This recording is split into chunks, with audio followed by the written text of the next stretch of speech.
Are you happy in your business? Now, I have had my share of emotional ups and downs in my 20 years of being a solo entrepreneur coach. And the patterns I've seen in myself and in my clients is that those downs are usually when I was personally feeling unfulfilled.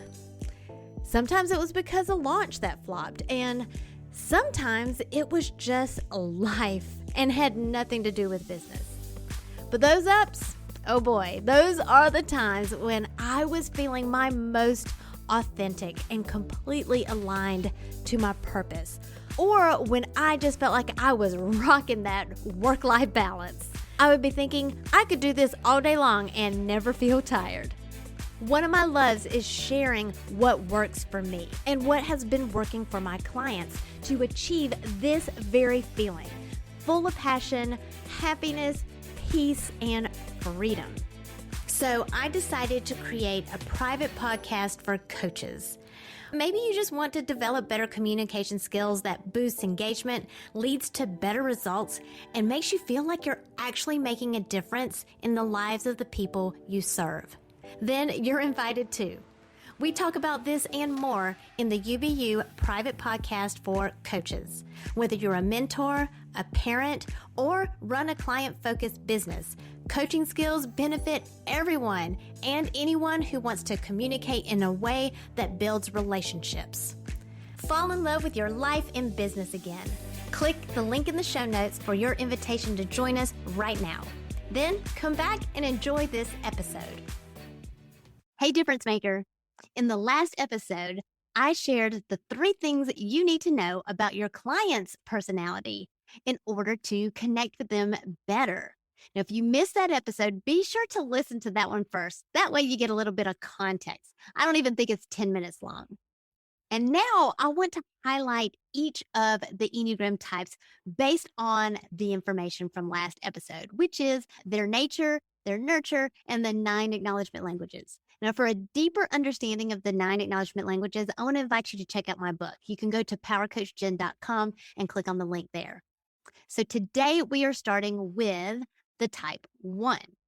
And if you have a client that you think might be an Enneagram type 1, and you want to know what is the best way to connect with them through your coaching, through your teaching, or your creative services, then this episode is for you. Let's go ahead and dive in.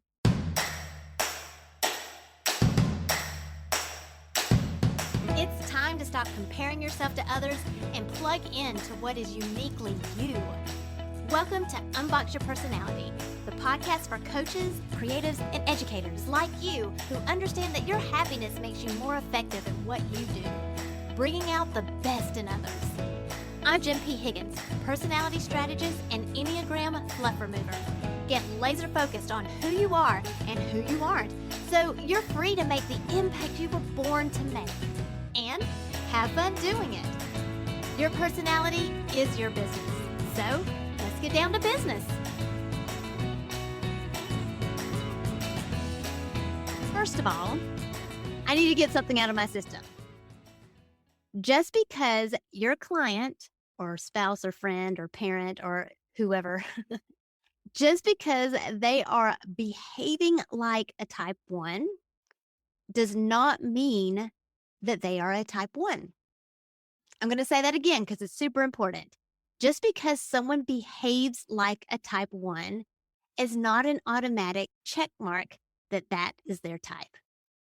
This is so important because as their coach or their mentor, it's your job to not keep them in a box, but guide them out of it. And if you make the wrong assumptions about their stress patterns or their growth path, which is the whole point of knowing what your Enneagram type is, you can inadvertently keep them in a box. So I beg of you, those of you who are Enneagram enthusiasts, please ask questions. Ask lots of questions. And if you don't know for sure which type they are, I have a whole list of questions that can get you started in your coaching sessions or even in your discovery calls that are going to help you build rapport and help your clients make progress. Stay tuned for more information about that. Now, let's go ahead and start talking about the Enneagram Type 1. Now, remember, your Enneagram type is based on motivations, not your behaviors. And I want to break those motivations down into two different categories. And this is what I think is key about my approach.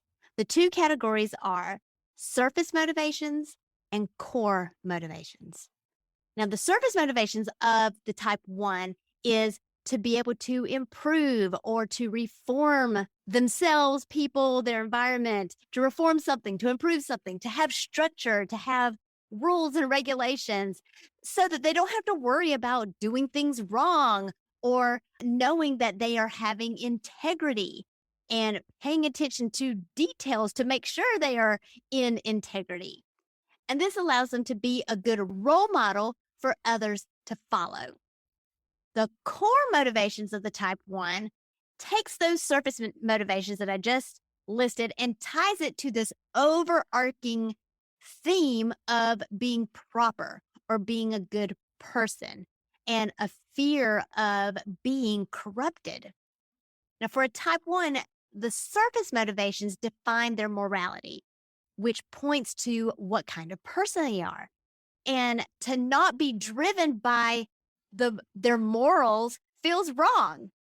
Being corruptible itself is morally wrong for the type 1. That's why they have such high standards. And they can tend to project those standards, that view, onto other people by being critical about even the tiniest details. Because what they're essentially doing is proving to themselves and to other people that they are a good person because they care so much about integrity, even down to the tiniest detail. Now, they may not completely be aware of this because it is a fixation of their hard wiring. And when I say hard wiring, that is our unconscious mind. Now, they are given this label of the perfectionist, but you have to be really mindful to tie this label to their core motivations. They are perfectionists because if they are not, then that makes them a bad person. Now, contrast this with other Enneagram types that might also identify with being a perfectionist or loving those TikTok videos that are so satisfying, right? That could be kind of OCD-ish, right? But for other types, it might be because if they're not perfect, then that means that they're stupid or that they're ignorant and therefore they're not going to participate. That's like a type 5. Even for a type 8, sometimes a type 8 might do that because being less than perfect, which might make them look stupid, that's dishonorable. That makes them look weak. That makes them look like they don't have any self-control. Or for the type 3, or maybe even a type 2, perfectionism means that they'll be liked and that they'll be appreciated. So it's how they are perceived by others that defines their perfection. And this is why I say don't use labels to type people. It's just surface motivations, and any type can identify with them. And so it's super easy to get mistyped when you're just looking at the labels. Now, when it comes to business, that's not necessarily a bad thing to be able to identify with these surface motivations because being able to empathize is the key to building connection. So when you can resonate with some of these behaviors that are a result of these motivations, that gives the empathy. But not knowing their true type or mistyping them is going to stunt their growth, or it's going to prolong their stuckness because your connection can only go so far. You'll be focused on these surface solutions or band-aid solutions instead of focusing on the root cause of their stuckness, which is the blind spots and the hardwiring of these unconscious knee-jerk reactions. This is what the 9 acknowledgement languages helps you to distinguish. Now, for a type 1's hardwiring, they are constantly feeling judged. And they don't need anyone else around them to feel judged because they are great at doing it themselves. They're constantly judging themselves and critiquing themselves about the things that they should be doing or what they didn't do right. They're thinking, I should have done this or I should have done that.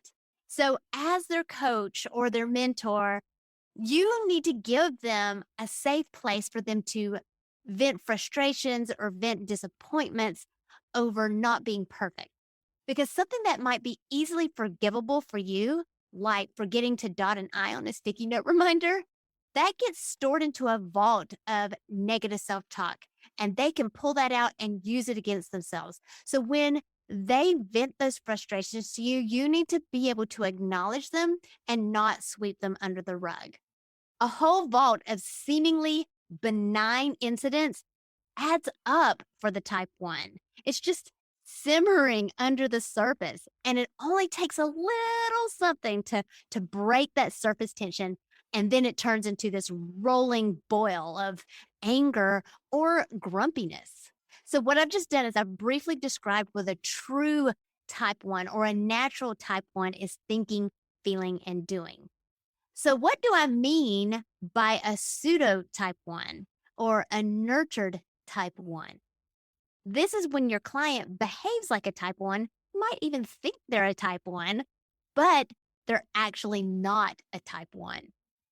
Now, there are several reasons why this might happen. And I'm going to go over a couple. The first obvious reason is that it could be that their true type is connected to the type 1 on the Enneagram symbol. So, for example, wings, like a 9 wing 1 or a 2 wing 1. They're really a 9, but they might behave or present themselves as a 1. Or they're really a 2, but they present themselves as a 1. Or a 7 whose stress number is 1 and in a stressful moment might present as a type 1. Or a 4 who's in a secure moment or is integrating to their type 1. So, what does this look like? So, a type 9 with a wing 1 might hold really high standards on how they like to do things or how things should be done, like a type 1 would think. But they're probably going to procrastinate it or even neglect those tasks until they can give it the time and the attention that they feel like it deserves in order to meet those standards. For a type 2 with a wing 1, they might put their worth into being a good person, but it's not from that black and white morality standpoint like the type 1, but more on how the other person perceives them. Does the other person perceive them as a good person? And then therefore they're going to get that validation, that appreciation that they're seeking. For a type 7, they might become critical about their disappointments, like there was a lack of planning, or who wasn't paying attention to details, or I wasn't paying attention to details, and now I'm not having any fun because now it's really infringing on my experience. But this isn't necessarily a reflection of my character like it would be if I were a true type 1. And for a type 4 who is integrating or in a secure moment to the type 1, they might be following rules and following protocols, but they're putting their little spin on it. They're giving it a little twist or their own little flair. An example of this is maybe they're required to wear a uniform at work, but they might style their hair a different way in a really unique way, maybe color their hair. Or if that's not allowed, maybe they'll wear really wild socks that only are shown in certain positions when they're not in their professional environment. Now, some types are often mistyped just based off of their behaviors. Like type 6s and type 1s are sometimes mixed up, mainly because type 6s are labeled as the anxious ones. Yes, type 6s are anxious, but they don't necessarily recognize that they're anxious like the type 1s. So type 1s are the true worrywarts, especially self-preservation type 1s. And sometimes type 8s get mistyped as a type 1. But in general, type 1s are better socializers than the type 8. And this is one of the distinctions that the 9 acknowledgement languages helps you make. I don't want to get off on a tangent, but check out my book if you want to really understand the different nuances between the types based on their 9 acknowledgement languages. Another reason why your client might be a pseudo type 1 is it might be a style or a habit. anyone that's influenced by those behaviors will also emulate those behaviors. Like maybe you had a strict upbringing and therefore you do what you know.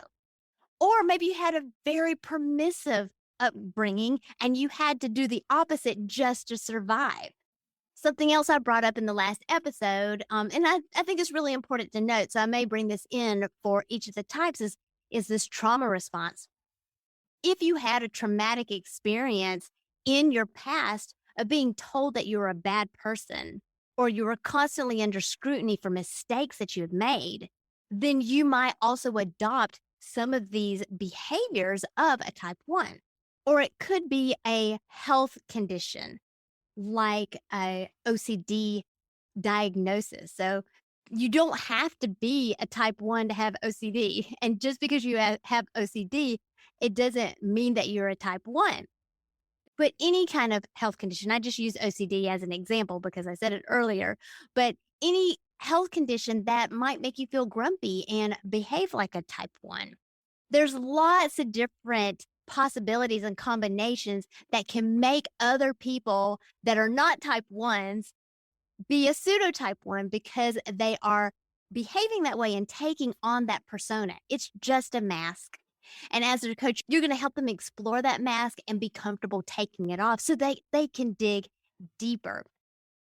The difference between a true type 1 or a natural type 1 and a pseudo type 1 or a nurtured type 1 is the core motivations and the default stress patterns of their hard wiring.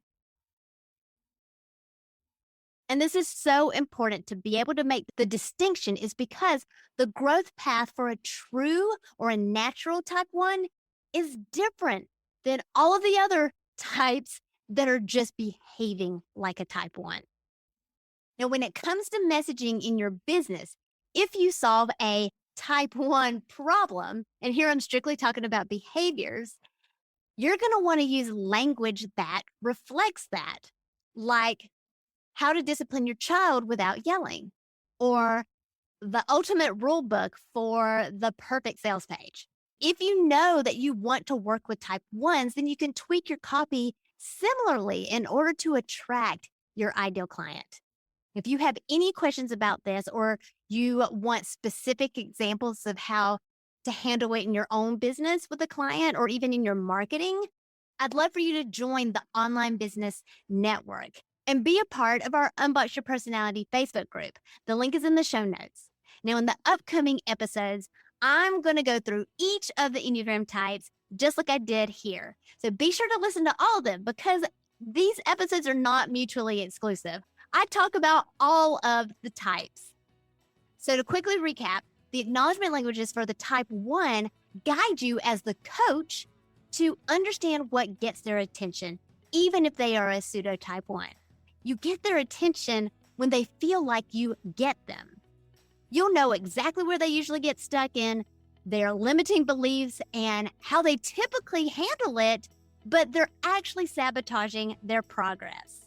By default, your clients are stuck inside of a box, whether they recognize it or not, and are blindly looking for solutions. Your job is to show them where the ladder is and help them get out of that box, to give them the structure, the map, whatever they need to do to climb that ladder and get out of the box.